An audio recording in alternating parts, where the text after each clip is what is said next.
Hello everybody, welcome. This is Damionblackgear playing a little bit of Darkest Dungeon. This is a interesting game here. Let me see, you guys can see my mouse. There we go. I was a little worried about that. What do I say about this game? It is it's a roguelike, and a lot of the indie developers indie YouTubers are covering this game, so hopefully you guys enjoy. We are going to start, as you see, I've played for a little bit. This is the black gear. Have to hit enter on there. We're going to start a whole new one. Played for a little bit, get a little bit of the feel for the game. Made it out in 19 weeks. Not a big deal. It's an interesting game. RPG elements and combat system. I'm trying to think of how exactly to describe it that hasn't been done before, and I guess the best way that I can think of to do it is just to say that this is a game that is intended to be difficult, and it's very straightforward in what you're supposed to do. The problem that comes up is you.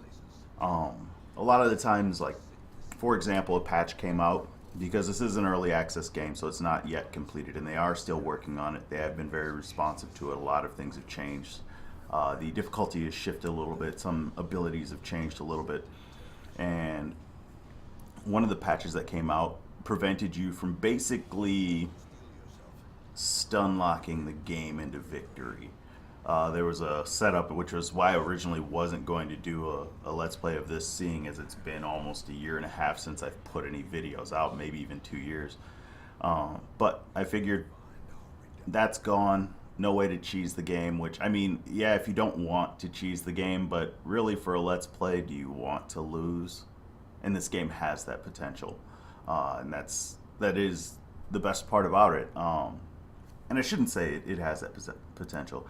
It does have that potential, but it gives you a way to come back no matter what. So, first things first, the screen, let's go ahead and take a look at it. We don't need that. This is your actual map of the dungeon that you're in. You get a pseudo dungeon, obviously. Training mission gets you allocated, get you more familiar with how the system works.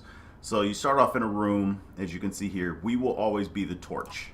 So we're going to head over here, and it's just, you can actually click on the screen itself. I don't know if you can hear me clicking, or you can AD. You saying WASD to move, and that'll move you left and right through these hallways here. Now, we've run into a fight. Fights are very simple. Typically, you have 4 people in your group. So as you can see down here, there's you can't see me pointing, and if I move my mouse down there, it disappears. There are the 4 dots on the left and right. The 4 dots on the left are your party, and the 4 dots on the right are the enemy party. Any of them that are grayed out are things that can't be hit or can't be used from. So this ability here, Open Veins, can't be used from the last position and can only strike the first 2 positions. This ability here can't be used in the first, but can strike the last 3 position. This one here, as you see that line through it, that means that it's shared between all of the different units in that area. And as you can see, these things have different, you see accuracy on here is 85 if you check through the skill build. On here it's 80. So there's different accuracies for all these different things. Base damage, or the damage modification, is 15% down. So this actually takes 15% of my base damage and removes it. So hits for 4 to 9, whereas previously, I should have probably showed that. That said 5 to something else. And it does remember your last clicked on. So let's see here. We have accuracy damage mod of 50%. Oops, didn't mean to do that. Yeah. Let's see. So yeah, damage mod 40%. So this one will do 4 to 8 damage. You can actually check down below at the very bottom. It'll tell you your hit percent chance, your crit percent chance, as well as your damage, and then any resistances that the enemy has. So this is our strongest ability here. It's a single target, swinging your sword. We're just going to go ahead and do that. Drat. He's live at 1. So what was the actual damage? 2 to 5. It was not very good. Status effects. There are two status effects that I've seen in the game so far. They are Bleed and Blight. I will go over them a little bit more when we run into them. This is another thing that we're going to run into in the dungeon a lot. These are interactable, not real word. Maybe it is, I don't know. They are things that you can interact with in the dungeon. Interactable, yeah, that should be fine. Interactable objects in the dungeon. This is a brigand's tent, clearly where the ambushers camp. Sweet, let's check it out. He left something. He left a crap ton of gold. If we had this many gold pieces nowadays, you could buy pretty much... Yeah, what is the price of gold right now? You could buy just about anything you really wanted, with some exception. Alright, so here we have a new type of fight. There's more than one person, as you can see, and he's got an ability that hits multiple people. Now, the interesting thing about this is I can hit the first two positions, correct? Look at this guy's health bar. You see this giant spike in the middle? That signifies that he takes up more than one space. That's why I can't hit him.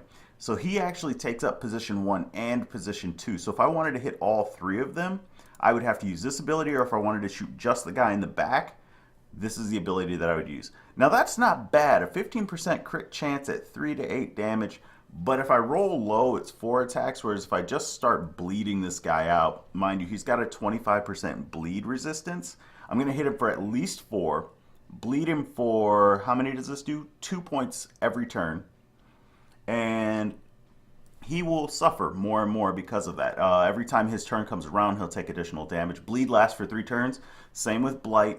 Both afflictions last for the same amount of time. They both have kind of the same effect. Some things are more immune to bleed, some things are more immune to blight. Debuff, I don't really use that often, so there we go. We had that small chance for a crit. I should probably explain what that was. So whenever you crit, you get the chance, or you will lower stress. So we have bleed. Stress is a big thing in this game. Stress does not go away at the end of a fight or at the end of a dungeon. Stress will remain, stress will become annoying. There is no other way. See, there's an example of bleed. He took 2 damage. So let's just go ahead and cut him again. Now, mind you, we did bleed him, so he will take 2 damage. He is essentially dead. Dead on his feet. There's good and bad things to that. We know he's dead, and if this were another fight and we had somebody who could hit this guy in the back, as you can see, this guy's abilities are a little limited. This is actually a self-buff. As you can see, yeah. So if we were in a tough fight, we could actually leave him for dead and start working on other people if we had somebody that could hit them. In this case, we don't. And there's a good and bad thing to that. Now, stress is very important because if it ever gets to 100, bad things will happen. People stressing out is not what you want. You want to be very careful of your stress. So, killing people, as sad as that sounds, typically gives you a stress relief. He's getting a little bit more hurt. I'm not too worried about this. This is, again, the tutorial mission. If you click the first skill and click on the enemy in this skill, you will be just fine. There are different things that can happen with stress. You can go into basically a panicked mode or a hero mode. We got a bit more food. That's not really all that important. Last thing to go over. This is the afflictions or quirks stage of the game. When we have light above 75, we do 10% more damage. So this whole time he's been doing extra damage because he is a warrior of light. He's also a kleptomaniac and God-fearing. Now, God-fearing is something that'll come into play a little bit later. Same with this guy's known cheat. And these abilities are always the same on both characters. So this is the part of the game where this and the first 2 characters that you can recruit are the part of the game that are pretty much locked in place. Up here we have a bandit's trapped chest. Now they show you that it's trapped up here. I mean, it's the tutorial mission, and we don't actually have the consumable to untrap this. So I'm going to do it anyway. It's trapped. Oh no. He's been given blight. 2 damage per rounds, 3 rounds, 2 damage per rounds, 1 round remaining. Any additional sources of bleed or blight will re-up this. So if he got bled again right now from that trap, it would actually be the bonus damage. I'm trying to move my mouse down there. That's terrible. It would be the bonus damage of the 2 bleeds combined and an additional 3 rounds. Kinda hurts. yeah, there's not too much else that I can really add into that. So we ended up getting 5,000 plus 14, so we should have 64. We got a crap ton of crests, which come in handy. And we did not get any additional quirks. You do get the ability to gain and good and bad quirks at the end of anything that you do. Any mission that you do, any temple or not temple, dungeon visit that you do. And additionally, at the end of it, you have a update on everything that's happened. So since we only sent people into the dungeon because they were bringing us to the hamlet, successfully escorted you to the hamlet, this is the only thing that shows up in the activity log. And this is week 1. Now, everything happens in terms of weeks. Yes, we have a handy dandy press H here is your help screen. And this will show you right click on the hero roster to display their details as such. And click on the buildings to interact with your heroes. And here's all of the different buildings and what they do. Now, every building is listed here, save one. And that one is actually not accessible right now. And that is this tree thing, like the statue that used to be here. And I don't know what's going on with that, if they're going to build it into the later game or whatnot. I haven't made it far enough into the game to actually be able to tell you that. But what I can tell you is that we have 2 heroes. Now, neither of them have a lot of stress. As you can see, you mouse over, and he's got 1 of 100 stress, whereas this guy has 5 of 100 stress. Now, I know it seems like 100 is a long way to go. It's not, trust me. Let's get in here. So, graveyard, anybody that dies will appear here. Again, X out of anything. Most things have the ability to be upgraded. Thank you. So here are our next 2 heroes. They are locked in place. And with anything, like this is the stagecoach. Obviously, I just pulled heroes over and you get them. They are part of your team at that point. You do have the ability to upgrade your stagecoach, which I will be doing. So we want to at least have this many. That way, if all of these people get wiped next round or next dungeon, I at least have some people to back them up.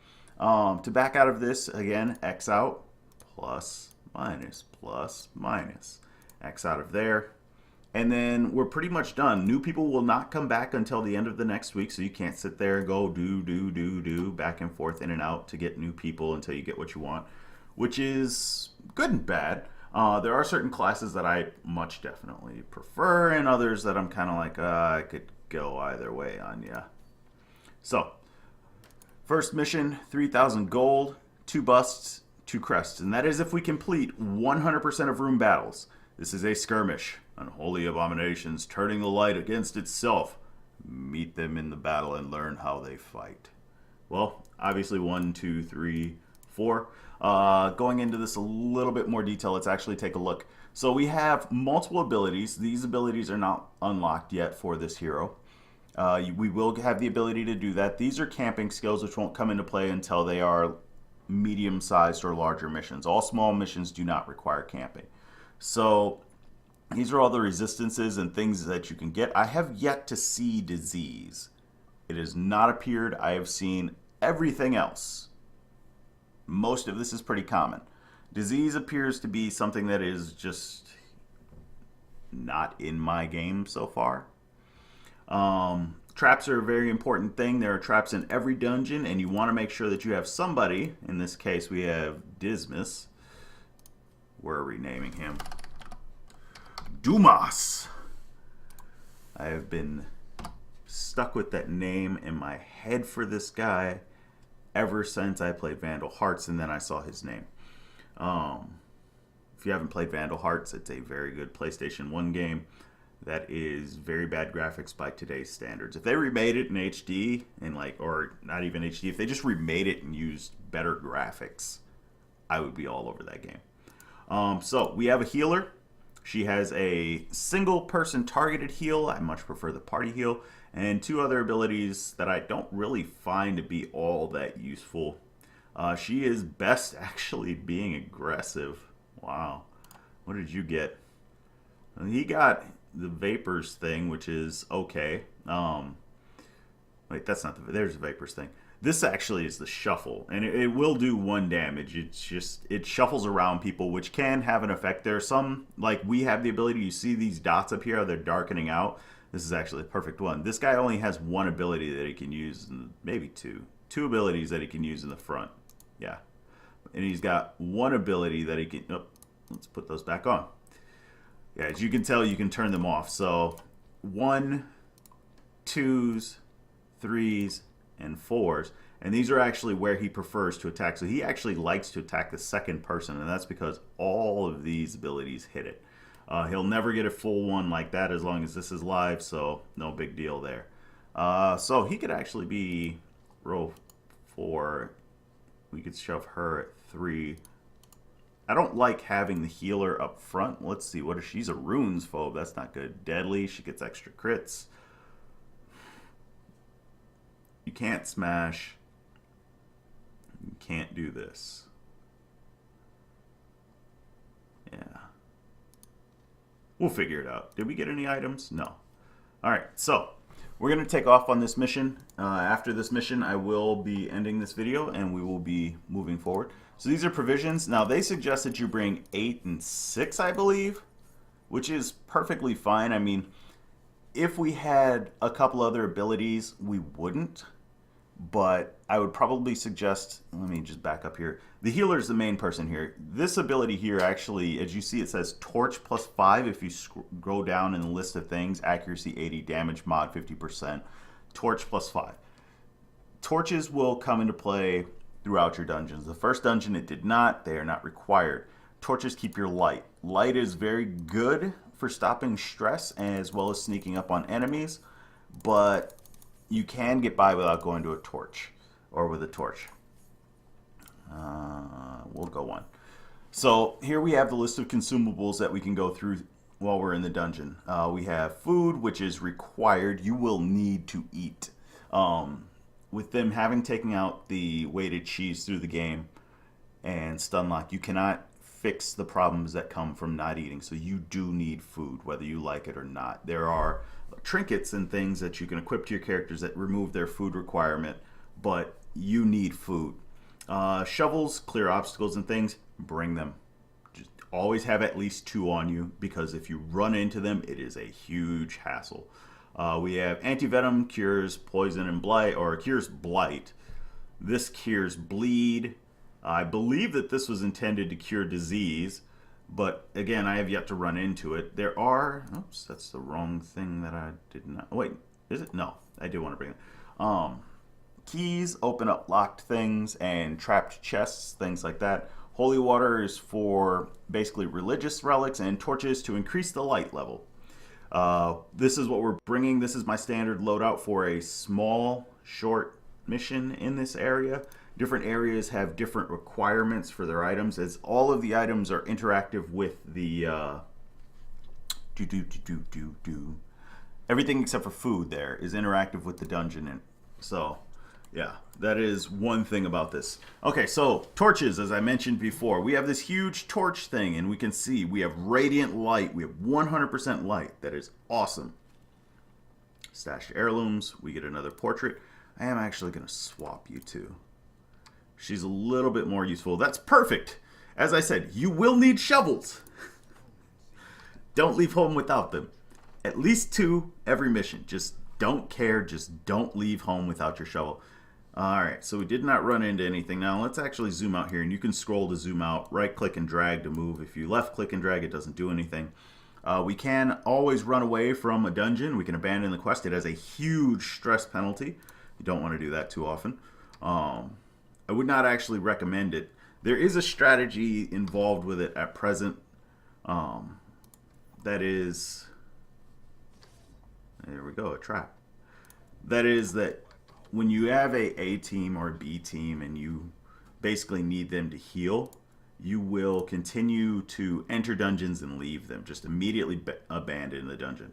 Alright, so here is our first instance of a hunger situation. Now, as I said, you will need food. If I reject this, everybody will take damage and gain a crap ton of stress.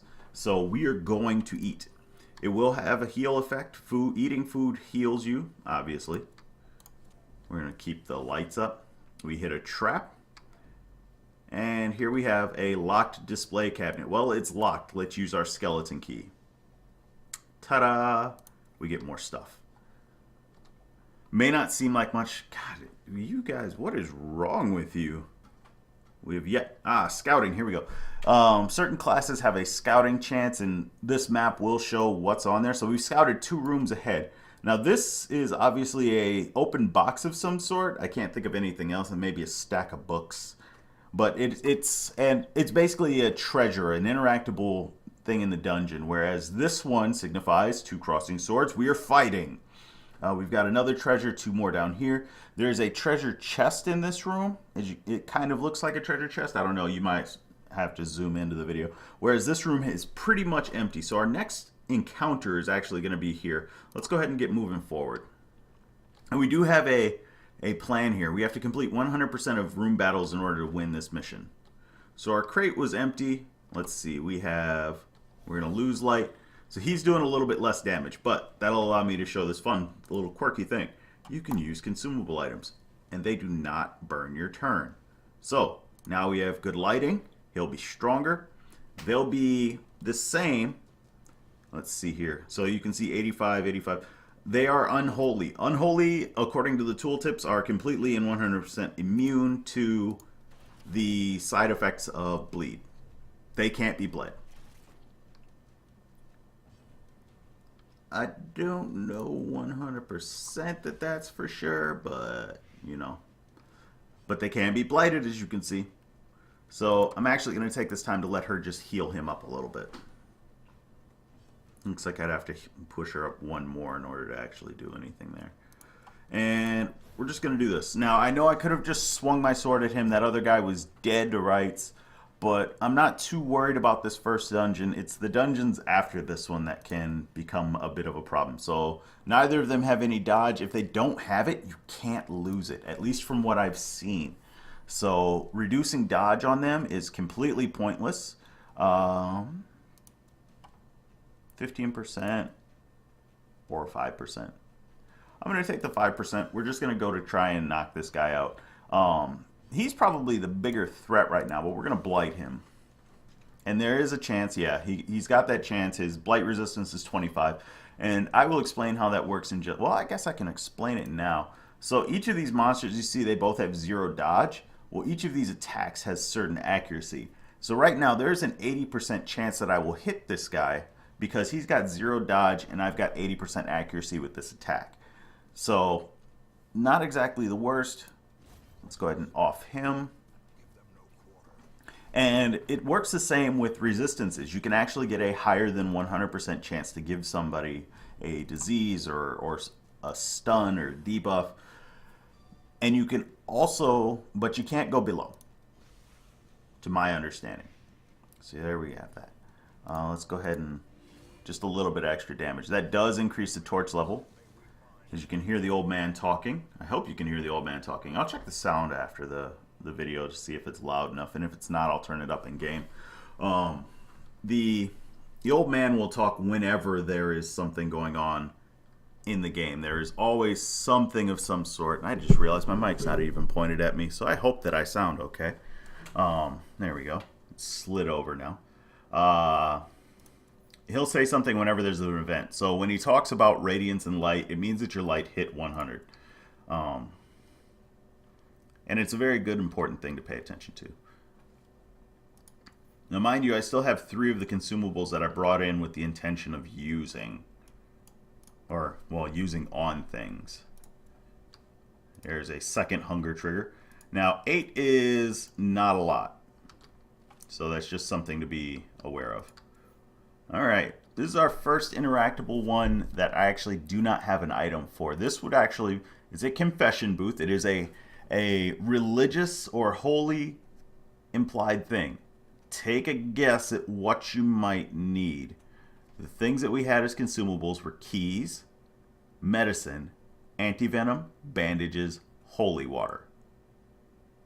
Okay. His sins were too much to bear. So he's getting more stressed out.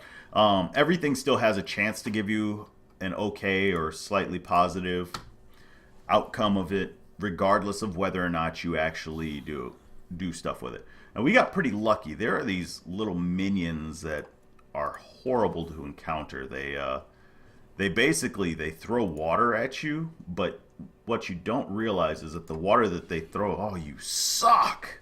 It's Should have done that to you. The water that they throw at you is a super stressful attack. Now, as we lost stress with the crit, if the enemy crits you, your team will gain stress. How much and who is determined entirely by the game. I have no clue. Why did I think that was your other ability? Whoops. There we go. Oh, that's perfect. So, yeah, that how much and how much will affect is determined by the game. I don't know exactly how. But we have a new situation here. Now, I did blight these two guys, and they were in the back row. When they were back row, they used Quarrel. Well, their Quarrel ability is actually limited by what position they're in. So now that I've got them up in the front, they have Bayonet Jab, which he can still crit. Don't worry, it's okay. We could heal up. I don't think we need to. I am going to use her to miss the attack, but it is bringing the light up. So I could blight this guy again. It doesn't seem like the worst idea, but I actually want to go for the kill here. And that is to try and, there we go, lower his stress. And we will take a swing here. Nice crit. And everybody lost a little bit of stress. We will always gain less than they deal. So, yeah. That's fine. Not really very many humans in this area, so there are some. There are actually humans in every area. There are all sorts of things. This is an heirloom chest. Let's go ahead. It's trapped. We've got bleed. Now, since our 100% of room battles, and there's only one room left, I will assure you that there is a fight in this room. There's also a confession booth. Surprise! Enemy surprise and hero surprise is very different. When we surprise them, they miss a turn. When they surprise us, we scatter all around, which both of them are very annoying for either side. But what this does allow us to do is just simply continue on the plan of shoot and hack. Like a blight people. Oh, I just realized he doesn't have his other ability. I should switch them. I didn't realize. That's my bad. So, we're just going to blight this guy. We're going to just try and work him down. That didn't work too well. He does have 0 resist. He's got that. None of them have any speed. So we're just using this basically for damage. Let's go ahead and make sure that that guy's apparently dead. And she was the only one to benefit from it. That's unfortunate. So, we're just going to hack at... We're going to take out the little guy in the back if we can ever hit him. Accuracy is a huge thing in this game. I'm just going to keep on shooting both. It's a little bit more damage. I was going to blight down the big guy, but we got him. So he should be dead to our next physical attack from our Crusader here. By the way, I didn't go over the class names. Crusader, Highwayman, Vestal, and Plague Doctor. These were real people in history, by the way. This is not a made-up class. Should find out what a Plague Doctor is. She's just not very good at hitting people. And she's 2 away from bringing it to full light. So he's starting to get a little bit low. He's got 2 points for 1 more. So I'm going to actually, I want to take him out. Thank you. And then I'm going to start healing him with her. Now, what is he at? 8? There we go. 3. So I'll just kind of, I'm going to play, play healer. We'll just call it. I can't think of what to actually call it. What it actually is called. I'm going to play doctor. There we go. Words are failing me today. You ever have that moment where you're just like, oh man, I have no idea what to do. Ah, there we go. Perfect thing to show. So some abilities can knock you back. It's not a big deal. After combat, you can always shift people back in. Some things in combat will move you around, but you can always just swap people. So... Now, we only have 2 more food. I'm going to, let's see, you have 2, you have 9. I'm going to have him eat both of these. And you have the most stress. Still not working out. It's something like a 50% chance at random things. We still have a shovel. Let's see if we can break in. Ha ha! Surprise. It's bright. So here we have humans. We have 2 humans. As you can tell, they are not skeletal. This is a human I don't like. You cannot equip things in combat. You can equip things in combat. That makes this a little bit more interesting. I'm going to go to blight these two in the back. We got the blight on him. Ooh, that's not good. This guy actually has a really high crit chance. At least as far as I've seen. Let's go and try and take him out. Eldritch push. So he's getting pushed out of the way. Now he has 2. He did resist the bleed. We're going to go ahead and heal him some. And I'm actually going to put this on him. Now it will do more damage to him, but it will do less damage to him. As you can see, the number down here is changing based off of who I'm highlighting with what ability. So this will do at least 5 damage. There we go. That's all I wanted. I will take this off after I've killed her. She is the next important person. But we can miss. I was going to say we can shoot people, but I guess we can't. That ability always hurts. Now the fun part is if she's up front, she can still do crap. In fact, I think she can do a little bit more. Yeah, she's just no longer a healer. So we have this ability which will debuff them. They will get a minus 25 damage, minus 10 accuracy. And because he is an unholy unit, it will do an additional 15% damage. So we were looking at 3 to 7 here. We did 6. And the debuff worked. You, I'm pretty sure, will get killed in a moment here. So I'm actually just going to try and blight that guy in the back again. There we go. So now we're doing 6 damage, 3 turns. Swing at her. Oh, and a miss. That's not good. Dead weight. Pushing people around. You guys got to stop that. So she's only got 2 more health left. Let's try and get these shots through. God, he's missing. That's not good. You're missing. He's still debuffed. Debuffs do stack, but they don't stack as well as the others. Let's try one more time if we can get this blight. Yeah. So he's dead in 2. She's going to be... Nope. I'm trying to get one of them to 0, but I don't want them to be that way. Here we go. One of them's at 0. Now this is Death's Door. Death's Door is very... Uh-oh.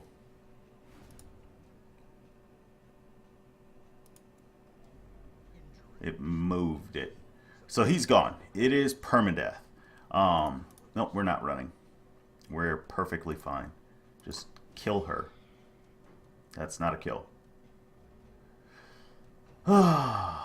Stressful incantation. 1. Death's Door is a kind of like last chance effort. And you can stay at Death's Door for a very long time. And by very long time, I do mean a very, very long time. Yeah, he's dead. And as you see, nobody gets a stress bonus for that. Let's try and quit dodging. 4. Okay. Death's Door is your last chance to do things. It is the, oh crap, hopefully you survive this hit. And everybody has a resistance to dying. We'll take all this. Now, it sucks that we did lose our Highwayman. I actually like that class. But as you can see, Death Blow. This is the chance percentage to dodge a Death's Door hit. So we've just completed the mission. There is one more interactable device. I am going to try and use a torch on it. No effect. I am also going to try and use medicine on it. No effect. I forget what you need to use for those. Not a big deal. So we have lost 1 unit, which sucks. But, I mean... Like I said, people were going to die. There is no way around it. It sucks. It's going to happen. Hopefully, we will be able to deal with it. But for now, as you can see, we got a crap ton of crests. Got a bunch of busts. We got a painting. It was portrait, I think they called it. Yeah, portrait. And deeds. And we got a couple people with new quirks. And our level 0's upgraded to level 1. They have a little bit more before they get to level 2. He has become a gambler, and she is thick-blooded. So she's got a better resistance to blight now because of that, whereas he will only gamble to relieve his stress. And that will come into play now. Trying to decide if I should do this now or next week. I think we'll do this, well, not next week, next episode, probably tomorrow or later today. I don't know yet. We'll see. But for now, that is going to be the end of the episode. I hope you guys have enjoyed. This has been Damionblackgear playing The Darkest Dungeon. And I hope you guys enjoyed it. I will see you again later. Bye-bye.